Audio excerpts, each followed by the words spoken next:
உங்ககிட்ட வெறும் 3 பொருள் அது கூட 10 நிமிஷம் டைம் இருந்தால் போதுங்க. இந்த மாதிரி ஹெல்தியான ராகி பணியாரம் ஈஸியாக செஞ்சிடலாம். 7 டேஸ் 3 இன்க்ரீடியன்ட்ஸ் சேலஞ்சில் இன்றைக்கி டே 2ல் இருக்கிறோம்.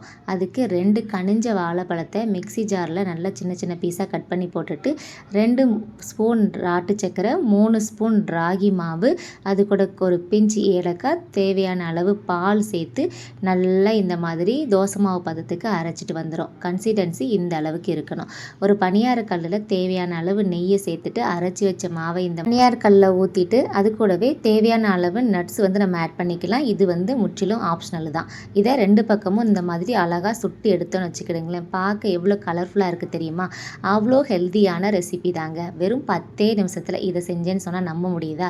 நீங்களும் குழந்தைங்க ஸ்கூலுக்கு போயிட்டு டயர்டாக வந்த உடனே அவங்களுக்கு பிடிச்ச மாதிரி இது மேலே கொஞ்சம் சாக்லேட் சிரப் சேர்த்து கொடுத்து பாருங்களேன். அவ்வளோ விரும்பி சாப்பிடுவாங்க. ஹெல்தியான ரெசிபி வேணும்னா ஃபார் மை பாய்ஸ் சேனலை ஃபாலோ பண்ணிக்கோங்க.